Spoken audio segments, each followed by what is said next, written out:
did have a week when Madison not here. Well, that went on camera, y'all. That was on camera. He hit the rewind. You saw it. You knew what you were doing. If you were following, you knew what you were doing. Yeah, but I couldn't see myself around. Keep it 100, y'all wasn't gonna win. Once it was me, I can see and you right Brandon, there. bro. It was the brain trust on one team. You can't see you? Your chair right there. So we all three of us gonna play at our own pace and make y'all play our game. I needed to start telling them to move because they weren't moving. I need to show you where you need to go. Here. Go here. And if you're not gonna go there, then just move. Get off the Pull a Jokic. ridiculous. Brandon was out there doing his Draymond. Speaking of basketball, did y'all see that Brittany? We finna trade the Trying to United make a States. trade. Yeah, we doing swap deals for prisoners now. The Russian Reds trade with the American Patriots. We finna make a trade for Brittany Griner for a Russian prisoner. I don't even know what this nigga did. A Russian prisoner from the past and 2 first-round picks. That's literally a movie. Yeah, that sounds like some movie type shit. Yeah. Literally a movie. Like I wonder how the handoff's gonna go. They gonna go with some underground shit. They gonna put a bag over Brittany Griner. They gonna do a pick and roll. They gonna do a pick and roll. Hey, but what's so crazy is that she's gonna play this whole WNBA season when she come back. Yeah. Gonna do something special for her, and then she gonna go right back to Russia and gonna play. Yeah. And she's gonna get paid millions to go play in Russia. Cause she gets breaded out out there. She shouldn't go back. I wouldn't go back. I would never go back. I would go to like Brazil or some shit. The illest part for me is if that was any NFL or NBA player, they would just be locked up, bro. That's it. That's a fact. It'd be into The discussion. craziest part for me, We don't negotiate with terrorists. We don't negotiate with terrorists. I'm not a Trump fan, but Donald Trump would have had her back. He didn't have to negotiate. Facts. He got LaMelo or LiAngelo back after Facts. stealing and shit. In China. In China, you know in China, they don't be playing. They'll cut your hands They won't off. cut your damn hand off in China. So, yeah, that's And it was funky at that time too, so you know it wasn't no easy handoff. It wasn't no special play going on. It's like this one too, with all the attention that it's gotten and everything that it's brought to the forefront. It's about to be crazy. I just understand why wasn't that the first place. Like Brittany Griner been over there for a month, and they just found a motherfucker to be like, you know what? Let's trade this nigga for Brittany Griner. Let's get him over here. Matter of fact, they do got Tracy McGrady. That's just Putin flexing his muscle. Yeah. That's all it is. It's just him flexing his muscle. He knows if it works. If you guys will trade for Brittany Griner, there's no telling what you'll do for somebody of importance. Yeah. That's why we shouldn't be trading for fucking Brittany Griner. Because the next time somebody of importance goes over there, they gonna keep their ass over there. And now we gotta trade Barack Obama for a motherfucker over there. Yeah, ain't got no more way. picks. We gonna have to trade. We want the first black president of your history. I don't think we got no more first round draft picks. We done traded everybody away. This is a Sacramento Kings trade. Yeah, they most definitely won the deal, huh? Yeah, they're winning the deal. Cause I don't know who Give us Giannis. He must pay for us now. Give us Giannis. We want all your NBA players. They're gonna really space jam us. They're gonna have LeBron come over there for one game. It's gonna be sick. But hey man, what got you started with your Hub TV and your Hub brand? Like what started all that? Man, I just started doing Hub TV for my son and my younger brother. He never got the media coverage I feel he needed, and I always wanted to make sure I have memories for myself, as well as have videos for him to show coaches or colleges or whatever was needed. So I just started recording him since he was like age 7 or 8 years old. And I got archives back from days when he was a little kid. What's your younger brother, man? You know what I mean? And then my younger brother, Niambe Harris, was always balling, man. At Mission, junior high school, always played ball. So I used to record his games all the time, basketball and football.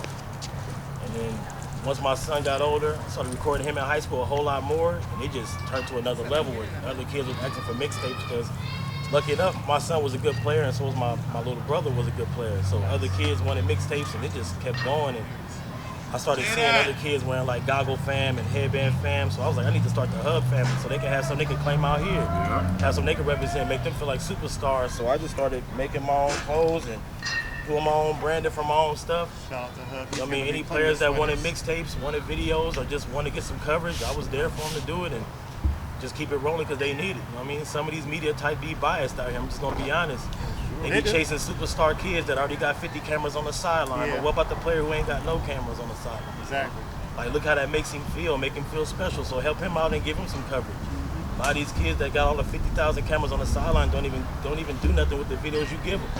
It's true. They just sit them in their phones and show friends and don't post them. They don't care about them. Don't even acknowledge you. You're doing it for nothing. You might as well do it for somebody who actually gonna respect it and love what you're doing for them. Yeah. And that's what made me start doing it. That's dope. I mean, that's a great reason. That's a great reason. Yes, it has. I remember Hub did our Dad League Sacramento. He did Dad League Sacramento tournament for us. He recorded every game that we had. Oh man, that shit is lit. It's on YouTube right now. Actually, you can actually look it up. It's like actual games. He has the play-by-plays and everything. He was top 10s for us before. He's very Dad great at League top 10 was. He was fucking with the. Who did you just recently work with? Fucking. Ball is Life. He was just recently with Ball is Life. The Ball is Life is huge. So, I mean, he's getting it in. How did you and Monty meet? Oh man, this is my family from when we was kids. Man. Like middle school, we met him back in the day, and just found out we was related through in-laws, and was like, oh, that's my cousin, bro. So we've been on ever since, rocking ever since, and it helped that we both the same size and always played ball and just had the same state of mind as far as what we wanted to do, just have a good time and keep rolling. Being in Richmond, California, hard to do, but I'm just out here promoting the cousin, man. Everything that he do. So Monty, I heard we were talking behind the scenes earlier. Are you gonna get in the media too? You gonna let Nelly Hub train you so you can get your brand going? Monty Hub? So man, I mean, cause he already got the plan going, and I was just like, we had already been talking about like, man, we should do a podcast, but we were just brainstorming, brainchilding, and just talking about the topics we was gonna do and so forth, so on and so forth. Yeah. But then when he just really started going with the camera, I was just like, oh yeah, now I think it's about that time. And then seeing y'all, pouring into y'all, sewing into y'all, being around what y'all do. So it's like, man, we all gotta all make it happen and keep it rolling. Yeah, sure.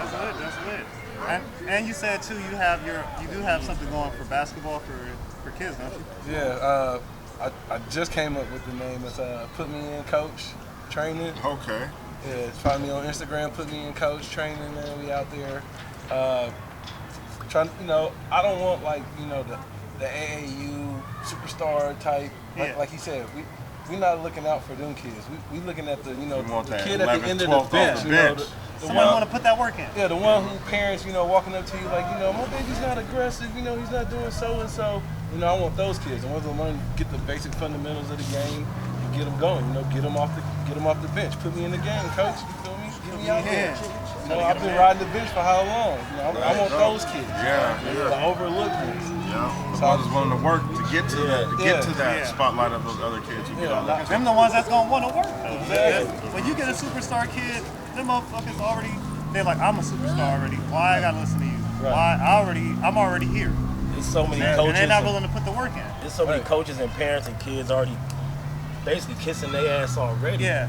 Like the ceiling can be so high. Yeah. You know what I mean? For certain kids, depending on their work ethic. But if you get a guy that don't have all the talents, he don't have all the God's blessings, but he really want it, he'll become something you've never seen before if he's dedicated. So there's fundamentals that you can teach that will improve those tangibles, in that person and make them a great player. So I try to instill that in the kids. So that's what I'm going to do.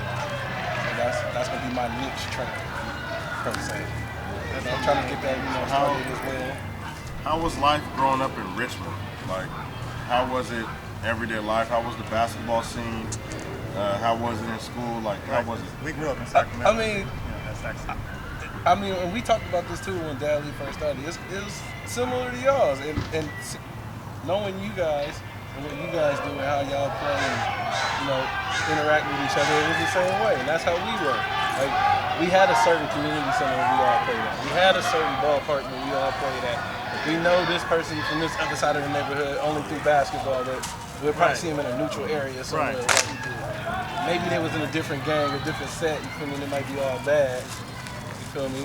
So, but you knew them through basketball, so it was cool, so. Right.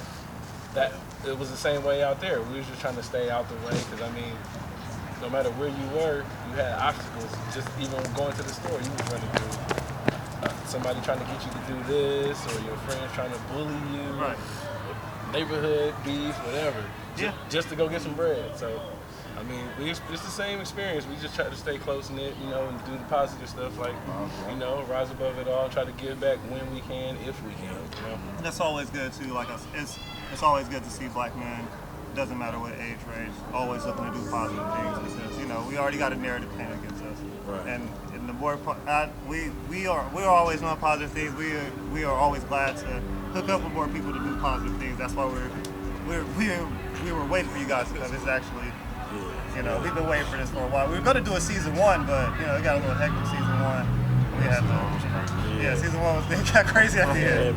No, but, I just really wanted to give y'all flowers, man, for Dad in Sacramento, man, because it really, like, I don't think I really shared this story about coming here, but I was a new dad at the time, like brand new, like months in, and you know, COVID had hit, it was ugly. My girl was staying at home.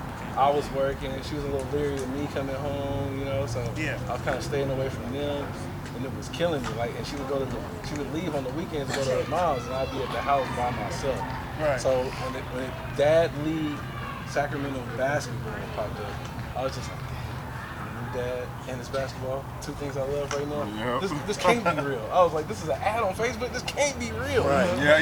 Like I'm out here stressing, going through it every weekend, and I came out here and y'all showed me love off top. You feel me? And it saved me during that time because it was real ugly. Sure, man. I appreciate that. I love it. Surrounded by other dads, you feel me, that had me through the sport, you feel me, and the network with y'all be good people, man. It's truly a blessing. That's dope. Thank you for that, man. Yeah, that's all we try to do, man. Just keep it positive. Trying to connect with people and bring the community together. That's all. It doesn't matter if it's coming from whatever city, if your city from Stockton, Fairfield, Richmond, it don't matter. We just trying to come together. Yeah, I thought it was fake too when when y'all were replying, you know, saying y'all gonna come. I was like, I told Keelan, I said, they gonna come from the. There's some people say they gonna come from the Bay, but I said they're not gonna come. Yeah, you know, I was like, they're not gonna come. They're not gonna. That's too far to come. And then when y'all pulled up, I was like, oh, it's lit. Like they real, like we about to hoop and man, it's been linked in ever since. Like, bro, I felt the same way because y'all ain't no small dudes. You feel me? Like I said, y'all grew up the same way. So looking at y'all could have been like, man, who is this outsider? You feel me? Right. I'm pulling up from 45 minutes away. I'm like, they was like, what's that? My name's so-and-so. My name's so. I'm like, oh, okay. Right. I live in Hayward. You know what I'm saying? But during that time, I was coming out here like every weekend because my father was passing from cancer at that time. So I was always in West Sacramento at my father's house, visiting my mother and my father, just spending weekends there. But having Dad League was like the hours of escape for me. Give me something new to talk about with him, talk about my family, keep the mood light at home.